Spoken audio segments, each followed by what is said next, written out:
هذا القرآن يوحدنا لطريق الخير يوجهنا الله تعالى أنزله ورسول الله معلم. قاعدہ واو و یائے متحرک بعد فتحہ الف شود بشروط فا کلمہ نباشد پس فوعد و توفا و تیسر واو و یا الف نشود عین لفیف نباشد چون توا و حائیہ قبل الف تثنیہ نباشد چون دعوا و رمیا قبل مد زائدہ نباشد چو طویل و غیور و غیابۃ واو فعلوا ولم یفعلوا و یفعلون و تفعلون و یا تفعلین کہ کلمہ جداگانہ و فاعل فعل اند مد زائدہ نیستند لہذا قبل ایہا واو و یا الف شود و اجتماع ساکنین بیفتد چون دعوا و یکشون و تکشون و تکشین تاکید نباشد چون علوی و اخشین چون علوی و اخشین بمعنی لون و عیب نباشد چون عبیر و سعیدہ بروزن فعلان نباشد چون دوران و سیلان و نہ بروزن فعلا چون سورا و حیدا و نہ بروزن فعلتن چون حولتن و ہم افتعال بمعنی تفاعل نباشد چون استور و اعتبر کہ بمعنی تجاور و تعاور است مثال قال و باع و دعا و رما و باب و ناب وقوع ساکن و وقوع تائے تانیث فعل ماضی اگرچہ متحرک باشد بعد این چنی الف موجب سقوط است مثل دعت دعتا و دعوا و ترضینا مگر در صیغ ماضی معروف از جمع مؤنث غائب تآخر بعد حذف الف فارا در واو مفتوح العین و مضموم العین ضمہ دهند چون قلنا و طلنا و دریائے و واو مکسور العین کسرہ چون بعنا و خفنا قاعدہ واو و یائے متحرک بعد فتح الف شود بشروط واو اور یائے متحرکہ فتحہ کے بعد الف سے تبدیل ہو جاتے ہیں چند شرائط کے ساتھ نمبر 1 ہے فا کلمہ نباشد وہ واو اور یا فا کلمہ میں نہ ہوں فوعد و توفا و تیسر پس در فوعد و توفا و تیسر واو و یا الف نہ شود لہذا فوعد توفا اور تیسر میں واو اور یا الف سے تبدیل نہیں ہوں گے نمبر 2 عین لفیف نباشد چون توا و حیہ وہ واو اور یا لفیف کا عین کلمہ نہ ہوں جیسے توا اور حیہ نمبر 3 قبل الف تثنیہ نباشد چون دعوا و رمیا وہ الف تثنیہ سے پہلے نہ ہوں جیسے دعوا اور رمیا نمبر 4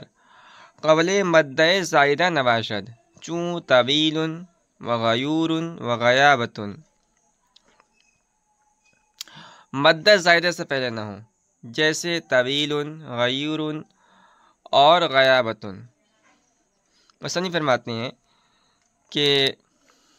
واو فعلوا و یفعلون و تفعلون و یائے تفعلین کے کلمہ جداگانہ و فاعل فعل اند مد زائدہ نیستند لہذا قبل ایہا واو و یا الف شود و اجتماع ساکنین بیفتد چون دعوا و یکشون مصنف فرماتے ہیں فعلو جو کہ جمع مذکر غائب کا صیغہ ہے فعل ماضی سے، اسی طرح یفعلون و تفعلون جمع مذکر حاضر جو جمع مذکر غائب اور جمع مذکر حاضر کا صیغہ ہے فعل مضارع کا صیغہ ہے فعل مضارع سے، ان کا واو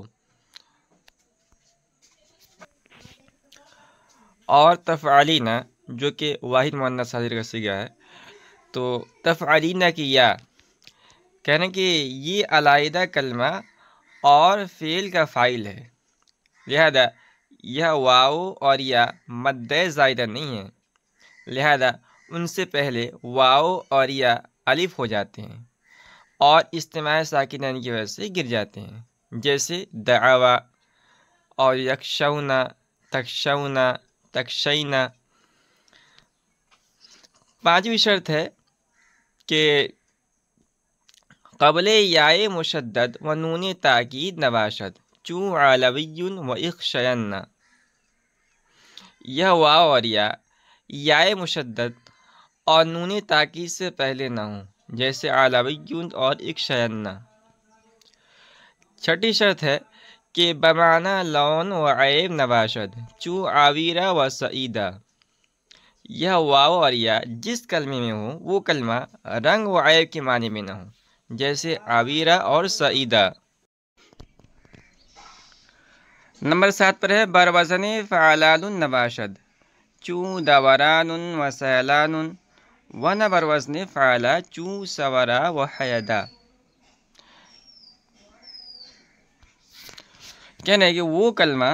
فعلان کے وزن پر نہ ہو، جیسے دوران ہے، سیلان ہے، اسی طرح وہ کلمہ فعلا کے وزن پر نہ ہو، جیسے سورا ہے اور حیدہ ہے۔ وَنَهَ بَرْوَزْنِ فَعَلَةٌ چوں حوکتن، اسی طرح وہ کلمہ فعلتن کے وزن پر نہ ہو، جیسے کہ حوکتن ہے۔ کہہ رہے آگے کہ وہم افتعال بمعنی تفاعل نباشد، وہ واو اور یا ایسے باب افتعال میں بھی نہ ہو جو تفاعل کے معنی میں ہو،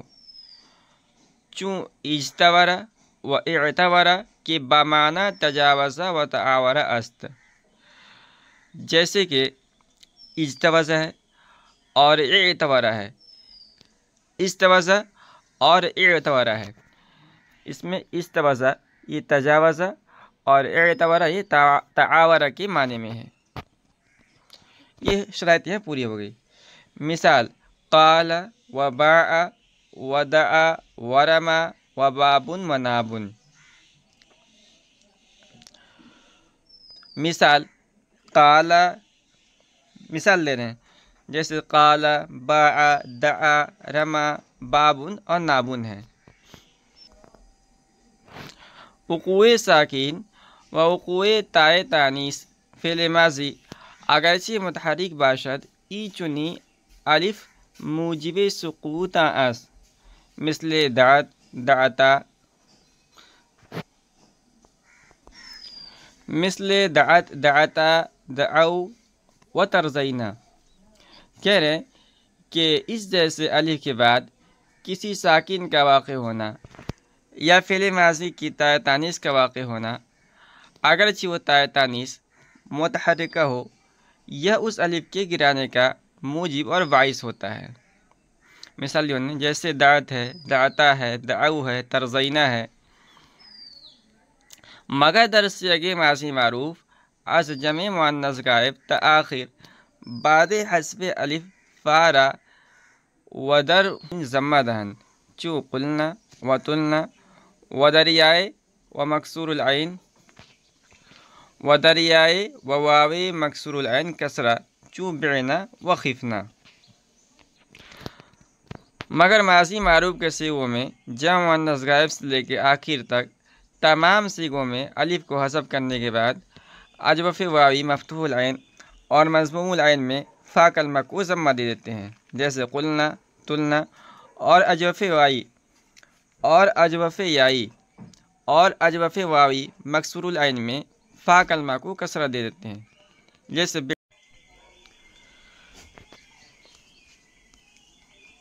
قاعدہ واو و یا متحرک بعد فتح الف و شبت بشروط.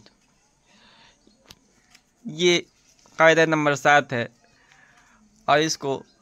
قالا اور با والا قاعدہ بھی کہا جاتا ہے. اور اس قاعدے کا خلاصہ یہ ہے کہ واو اور یا کو الف سے تبدیل کرنا واجب ہے چند شرائط کے ساتھ. کتب صرف میں اس قاعدے کی 20 تک شرائط لکھی ہوئی ہیں. یہاں مصنف نے اختصار کے پیش نظر کچھ شرائط ذکر کی ہیں جن کی تعداد 13 بنتی ہیں، جو ترتیبوار یوں ہیں. پہلی شرط یہ ہے کہ وہ واو اور یا متحرک ہوں، ساکن نہ ہوں. دوسری شرط یہ ہے کہ ما قبل مفتوح ہو، تو واو اور یا کا جو ما قبل ہے وہ مفتوح ہونا چاہیے، مضموم یا مکسور نہیں ہونا چاہیے. تیسری شرط یہ ہے کہ وہ واو اور یا فا کلمے کے مقابلے میں نہ ہوں، جیسے فا وعدہ ہے اور توفع ہے. ان دونوں میں واو فا کلمہ کے مقابلے میں ہے، اس لیے کہ فا وعدہ کا جب مادہ آپ نکالیں گے اصلی مادہ تو نکلے گا واو عین دال، اور توفع کا نکلے گا واو فا یا. یہ تو دونوں واو کی مثالیں ہیں. یا کی مثال دی مصنف نے تیسرا، یہ اس کا بھی جب مادہ ہم نکالیں گے تو نکلے گا یا سین را. برگب اس میں واو اور یا یہ فا کلمے کے مقابلے میں ہے. چوتھی شرط یہ ہے کہ واو اور یا لفیف کے عین کلمے کے مقابلے میں نہ ہو، جیسے توا ہے یہ بروزن فعلہ ہے اور حیہ ہے یہ بروزن فعیلہ ہے. یہ دونوں کے دونوں لفیف مقرون ہیں اور عین کلمے میں واو اور یا واقع ہیں. پانچویں شرط یہ ہے کہ واو اور یا الف تثنیہ سے پہلے نہ ہوں، جیسے دعاوا، رمایا. چھٹی شرط یہ ہے کہ مد زائدہ سے پہلے واقع نہ ہوں، جیسے طویلون ہے اس میں واو یا مد زائدہ سے پہلے واقع ہے، اس میں واو یا مد زائدہ سے پہلے واقع ہے. اسی طرح غیورون ہے اس میں یا واو مد زائدہ سے پہلے واقع ہے. ایک مثال ہے غیابتن، الف مد زائدہ سے پہلے واقع ہے. ساتویں شرط یہ ہے کہ یا مشددہ سے پہلے نہ ہو، جیسے علویون ہے، اور نون تاکید ثقیلہ یا خفیفہ سے پہلے نہ ہو، جیسے اخشینہ ہے، اور لیدعون ہے. نویں شرط یہ ہے کہ واو اور یا جس کلمے میں ہے وہ کلمہ رنگ اور عیب کے معنی میں نہ ہو. عیب کی مثال دی مصنف نے عویرہ، کانا ہونا یعنی ایک آنکھ والا ہونا. سعیدہ، ٹیڑھی گردن والا ہونا. تو ان دونوں میں یعنی ان دونوں کے معنی میں عیب ہے، عیب سے تعلق رکھتے ہیں. رنگ کی مثال ہے سوادن، بیاضن. 10ویں شرط ہے کہ واو اور یا جس کلمے میں ہو وہ فعلان کے وزن پر نہ ہو، جیسے دوران، سیلان. 11ویں شرط یہ ہے کہ وہ کلمہ فعلہ کے وزن پر نہ ہو، جیسے سورا اور حیدہ. 12ویں شرط یہ ہے کہ وہ کلمہ فعلتن کے وزن پر نہ ہو. 12ویں شرط ہے کہ وہ کلمہ فعلتن کے وزن پر نہ ہو، جیسے حوکتن. اور 13ویں شرط یہ ہے کہ وہ واو اور یا ایسے باب افتعال میں نہ ہو جو باب تفاعل کے معنی میں ہو، جیسے استبرا، یہ باب افتعال کا ایک کلمہ ہے، اور یہ تجابرہ جو باب تفاعل سے ہے اس کے معنی میں ہے. دیکھیے تجاورہ کا معنی ہے ایک دوسرے کے پڑوس میں رہنا، اور اس طرح کا بھی یہی معنی ہے. تو کہا جائے گا کہ یہ استوارہ باب افتعال یہ تجاورہ باب تفاعل کی معنی میں ہوئے. اسی طرح اعتبارہ جو باب افتعال سے ہے یہ تعاورہ تفاعل کے معنی میں ہے. دیکھیے تعاورہ کا معنی ہے کسی چیز کو باری باری لینا، اور یہی معنی اعتبارہ کے بھی ہیں۔ تو کہا جائے گا کہ اعتبارہ جو باب افتعال کا ہے یہ تعاورہ باب تفاعل کے معنی میں ہے۔ یہ تھے تو شرائط، اور ان شرائط کو ذکر کرنے کے بعد مصنف نے مثالیں دی ہے، اور کئی مثالیں دی ہیں، اور کئی مثال دینے کی وجہ یہ ہے کہ مصنف کو اس بات کی طرف اشارہ کرنا مقصود ہے کہ واو اور یا جس کلمے میں واقع ہوں اس میں عموم ہے، خواہ وہ اجوف ہو یا ناقص ہو، اسم ہو یا فعل ہو، بہرکیف سب کے اندر ایک قاعدہ جاری ہوگا۔ اس قاعدے کی جو مثالیں دی ہیں ان میں سے ہم نے 3 مثالوں کو لیا ہے۔ پہلا ہے قالا، یہ اصل میں تھا قولا، اور دوسرا ہے باع، یہ اصل میں تھا بیع، اور تیسرا ہے نابا، یہ اصل میں تھا نیابا۔ اب ان تینوں کے اندر اب غور کیجیے، مصنف رحمۃ اللہ علیہ نے قاعدے کی جو شرائط بیان کی ہیں وہ تمام کے تمام شرائط اس کے اندر پائے جا رہے ہیں۔ لہذا قولا کو الف سے ہم نے بدل لیا، قوالے کے واو کو الف سے بدل لیا ہم نے تو قالا ہو گیا۔ اسی طرح بیع اور نیابہ کے یا کو ہم نے الف سے تبدیل کر دیا، اور یہ تبدیل کرنا واجب ہے۔ اچھا، اس قاعدے کے اندر شرائط دیکھیں، مصنف نے جو شرائط بیان کی ہیں، تو پہلی شرط تھی واو اور یا متحرک ہوں، قوالا ہے، بیع ہے، اس کے اندر واو اور یا متحرک ہے، ساکن نہیں ہے۔ دوسری شرط ہے کہ ماقبل مفتوح ہو، تو قوالا کے اندر اور بیع دونوں کے اندر، اسی طرح نیابہ کے اندر بھی قوالا کے اندر واو ماقبل اور بیع اور نیابہ کے اندر یا ماقبل مفتوح ہے۔ اسی طرح واو اور یا فا کلمے کے مقابلے میں نہ ہو، تو اس میں بھی جو واو ہے اور یا ہے یہ فا کلمے کے مقابلے میں نہیں ہے۔ چوتھی شرط تھی کہ واو اور یا لفیف کے عین کلمے کے مقابلے میں نہ ہو، یہ شرط بھی اس کے اندر پائی جا رہی ہے۔ پانچویں شرط تھی کہ واو اور یا الف تثنیہ سے پہلے نہ ہو، یہ شرط بھی اس کے اندر پائی جا رہی ہے۔ چھٹی شرط تھی کہ مد زائدہ سے پہلے واقع نہ ہو۔ ساتویں شرط یہ تھی کہ یا مشددہ سے پہلے نہ ہو، یہاں بھی کوئی یا مشدد نہیں۔ آٹھویں شرط یہ تھی کہ یہ واو اور یا نون تاکید ثقیلہ خفیفہ سے پہلے نہ ہو۔ نویں شرط یہ تھی کہ واو اور یا جس کلمے میں ہیں وہ کلمہ رنگ اور عیب کے معنی میں نہ ہو، یہ سب شرطیں بھی اس کے اندر نہیں پائی جا رہی۔ 10ویں شرط یہ تھی کہ واو اور یا جس کلمے میں ہو فعلانون کے وزن پر نہ ہو۔ 11ویں شرط یہ تھی کہ کلمہ فعلہ کے وزن پر نہ ہو۔ 12ویں شرط یہ تھی کہ وہ کلمہ فعلاتن کے وزن پر نہ ہو۔ 13ویں اور آخری شرط یہ تھی کہ وہ واو اور یا ایسے باب افتعال میں نہ ہو جو باب تفاعل کے معنی میں ہو، تو اس کے اندر بھی شرط نہیں پائی جا رہی ہے۔ لہذا ان تمام شرائط کے پائے جانے کی وجہ سے اس کے اندر واو اور یا کو الف سے تبدیل کر دیا گیا ہے۔ واو فعلوا ولم يفعلوا ويفعلون وتفعلون ویا تفعلین کے کلمہ جداگانہ و فاعل فعلن، اس عبارت میں مصنف نے ایک سوال مقدر کا جواب دیا ہے۔ سوال یہ ہے کہ فعل ماضی کے جمع مذکر غائب اور فعل مضارع کے جمع مذکر غائب اور حاضر، اسی طرح واحد مؤنث حاضر کے صیغوں میں جب لام کلمہ واو یا ہو تو اس واو اور یا میں قاعدہ جاری نہیں ہونا چاہیے، کیونکہ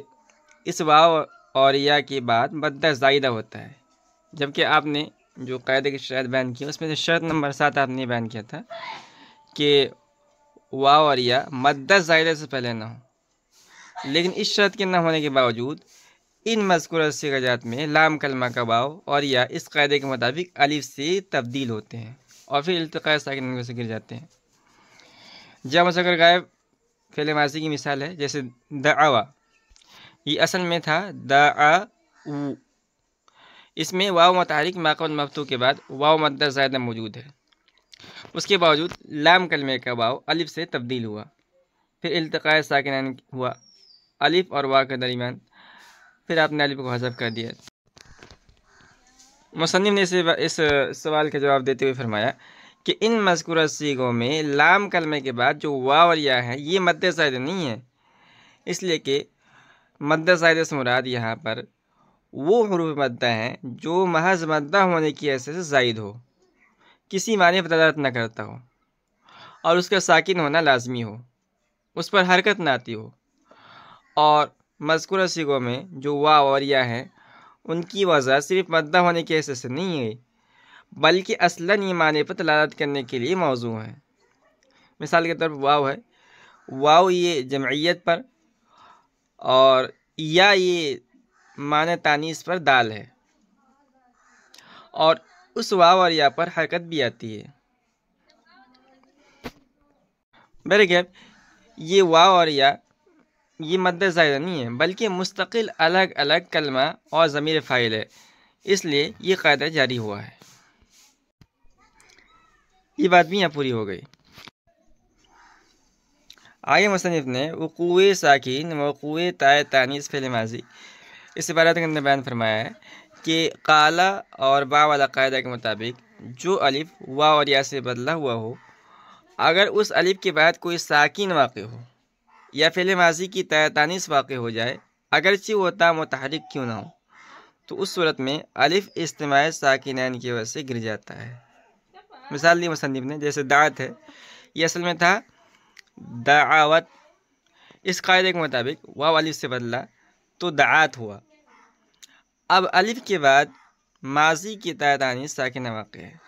تو اجتماع ساکنین کی وجہ سے الف حذف ہوا ہے۔ مگر در صیغہ ماضی معروف از جمع مؤنث غائب تاخیر بعد حذف الف فارا در باب مفتوح العین، اس عبارت کے اندر مصنف رحمۃ اللہ علیہ نے ایک قاعدے کی طرف اشارہ کیا ہے، جس کو قلنا، تلنا اور خفنا بینا والا قاعدہ بھی کہا جاتا ہے۔ اور اس قاعدے کا خلاصہ یہ ہے کہ ثلاثی مجرد اجوف کے ماضی معروف میں جب باقاعدہ قالبا واو اور یا الف سے بدل جائے اور پھر الف اجتماع ساکنین سے گر جائے، تو اجوف واوی کی صورت